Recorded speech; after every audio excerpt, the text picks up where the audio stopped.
to make 4 if you follow the system. আজকে আমি তোমাদের শেখাবো হ্যাভ ভার্ব কাকে বলে, কয়টি আছে, কি কি হ্যাভ ভার্ব কেন জানা প্রয়োজন এবং জানলে তুমি কতটা লাভবান হবে ইংলিশ শিখতে। হ্যাভ ভার্ব কাকে বলে? অধিকার বা মালিকানা অর্থে বাংলা বাক্যে আছে, ছিল, থাকবে বোঝালে সাবজেক্টের পর যে ভার্ব বসানো হয় তাকে হ্যাভ ভার্ব বলে। ভালো করে মাথায় রাখবে, অধিকার বা মালিকানা অর্থে আছে, ছিল, থাকবে। দেখো হ্যাভ ভার্ব কটি আছে, তারপর হ্যাভ ভার্ব 5টি আছে, যথা have, has, had, shall have, will have. Have verb মোট 5টি আছে। এবার আমি এখানে হ্যাভ ভার্ব দিয়ে সিম্পল টেন্স তোমাদেরকে লিখে দেখিয়েছি। ভালো করে দেখো, হ্যাভ ভার্ব দিয়ে সিম্পল টেন্সের গঠন subject plus have has plus object, অর্থাৎ আছে। যদি কোনো বাংলা বাক্যে আছে কথাটা থাকে তাহলে ওই বাক্যটাকে ইংলিশে ট্রান্সলেশন করতে হলে বা ইংলিশে লিখতে হলে সাবজেক্টের পরে হ্যাভ হ্যাজ দুটোর মধ্যে একটা বসাতে হবে। সাবজেক্ট যদি থার্ড পারসন সিঙ্গুলার নাম্বার হয় তাহলে হ্যাজ, নাহলে সবসময় হ্যাভ বসাতে হবে। অর্থাৎ একটা বাক্য দিয়ে আমি উদাহরণ দিয়ে তোমাদেরকে বোঝানোর চেষ্টা করছি। আই হ্যাভ এভরিথিং, আমার সব কিছু আছে, তার সব কিছু আছে। He has everything. তারপরে দেখো subject plus had plus object, অর্থাৎ অধিকার অর্থে ছিল বা মালিকানা অর্থে ছিল বোঝালে সাবজেক্টের পর যে ভার্ব বসানো হবে সেটাকে আমরা হ্যাভ ভার্ব বলবো। দেখো হ্যাড, আই হ্যাড এভরিথিং, আয়ের জায়গায় তুমি সাবজেক্ট অবজেক্ট চেঞ্জ করতে পারো। দে হ্যাড এভরিথিং, তাদের সব ছিল, আমার সব ছিল, আই হ্যাড এভরিথিং, তাদের সব ছিল, দে হ্যাড এভরিথিং। ওর সব আছে, he or she has had, he or she had everything, ওর সব ছিল। তারপর দেখো অধিকার বা মালিকানা অর্থে থাকবে বোঝালে সাবজেক্টের পর আমরা যে ভার্ব বসাই সেটাকে হ্যাভ ভার্ব বলে। তো থাকবের জন্য শ্যাল হ্যাভ অথবা উইল হ্যাভ, দুটোর মধ্যে একটা। আই উইল হ্যাভ এভরিথিং, আমার সব কিছু থাকবে।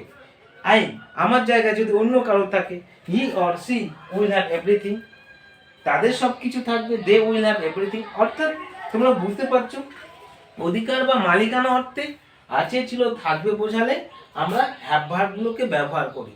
আছের জন্য হ্যাভ হ্যাজ, ছিলর জন্য হ্যাড, থাকবের জন্য শ্যাল হ্যাভ অথবা উইল হ্যাভ, দুটোর মধ্যে একটা। এই হ্যাভ ভার্ব ভীষণই গুরুত্বপূর্ণ ইংলিশ গ্রামারে। তুমি যদি হ্যাভ ভার্ব না জানতে পারো, ভালো করে না বুঝতে পারো, তাহলে তুমি মোটের ওপর 9টা টেন্স জানতে পারবে না। কারণ দেখো হ্যাভ ভার্ব দিয়ে যে সিম্পল টেন্সের গঠন হয়েছে সেই হ্যাভ ভার্ব দিয়ে সিম্পল টেন্সের গঠনের মধ্যে তুমি যদি ভি3 অর্থাৎ ভার্বের পাস্ট পার্টিসিপল ফর্ম বসাও হ্যাভ ভার্বের পরে এবং অবজেক্টের আগে, তাহলে কোনো না কোনো পারফেক্ট টেন্সের গঠন হবে। তোমরা জানো পারফেক্ট টেন্স মোট 3টি আছে, present perfect, past perfect, future perfect. তো আমি এখানে সংক্ষেপে লিখে দেখিয়েছি। এস অর্থাৎ সাবজেক্ট, ও অর্থাৎ অবজেক্ট। দেখো প্রেজেন্ট পারফেক্ট টেন্সের গঠন কি? Subject plus have has plus ভি3 plus object. Present perfect tense অর্থাৎ এখান থেকে তোমরা দেখলে বুঝতে পারবে subject plus have has plus object ছিল। ঠিক এই হ্যাভ ভার্ব দিয়ে সিম্পল টেন্সের মধ্যে আমি বসিয়েছি কি ভি3, হয়ে গেল কি প্রেজেন্ট পারফেক্ট টেন্স। ঠিক subject plus had plus object, এর মধ্যে আমি বসিয়েছি কি ভি3, হয়ে গেল কি পাস্ট পারফেক্ট টেন্স। ঠিক ওইভাবে subject plus shall have will have plus object, ঠিক এই গঠনের মধ্যে আমি বসালাম কি ভি3, হয়ে গেল ফিউচার পারফেক্ট টেন্স। অর্থাৎ 3টে পারফেক্ট টেন্স হয়ে গেল। এবার তুমি পারফেক্ট টেন্সের অর্থ অর্থাৎ মানে বাংলাতে কিভাবে করবে? এই যে আছে, আছেটা হয়ে যাবে ইয়াছি, ইয়াছো, ইয়াছে। অর্থাৎ আমি কাজটা করেছি, I have done the work, তাহলে আছেটা হয়ে গেছে ইয়াছি, ইয়াছো, ইয়াছে। সে কলকাতায় গেছে, he has gone to Kolkata. এবার দেখো ছিলটা হয়ে যাবে ইয়া ছিল, ইয়া ছিলেন, ইয়া ছিলাম। ডক্টর আসিবার পূর্বে রোগীটা মারা গেল, the patient had died before the doctor came. তাহলে দেখো ছিলটা ইয়া ছিল, ইয়া ছিলেন, ইয়া ছিলাম হয়ে গেল। এবার থাকবে কথাটা হয়ে যাবে পারফেক্ট টেন্স হলে ইয়া থাকবে, ইয়া থাকবো, ইয়া থাকবে। অর্থাৎ তোমরা বুঝতে পারছো, যদি হ্যাভ ভার্ব না জানো, আমি দেখো এখানে তোমাদের 6টা টেন্সের গঠন দেখিয়েছি। এখানে ভালো করে দেখলে তোমরা বুঝতে পারবে আমি এখানে 6টা টেন্সের গঠন দেখিয়েছি। কি কি? হ্যাভ ভার্ব দিয়ে সিম্পল টেন্স 3টে এবং 3টে পারফেক্ট টেন্স।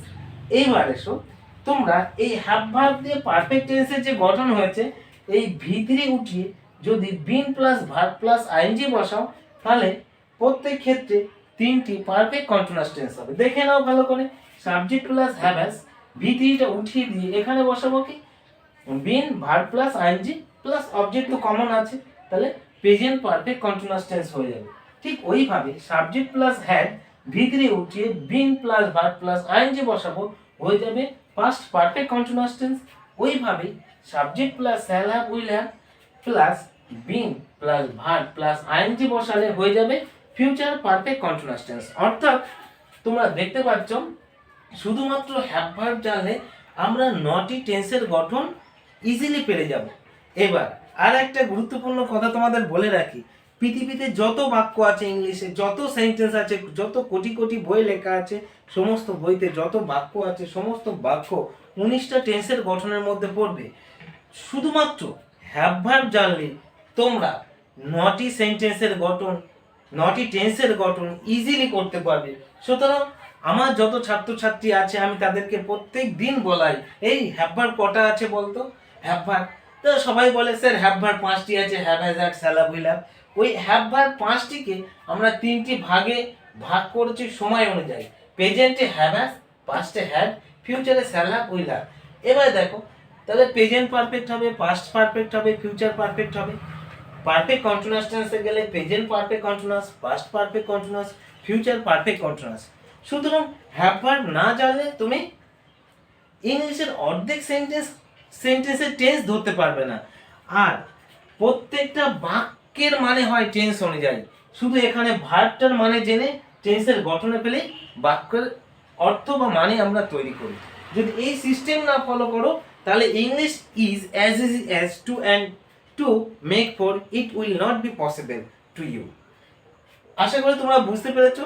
আজ এ পর্যন্তই আমার ক্লাস, পরবর্তী ক্লাস নিয়ে আসবো আমি খুব শীঘ্রই।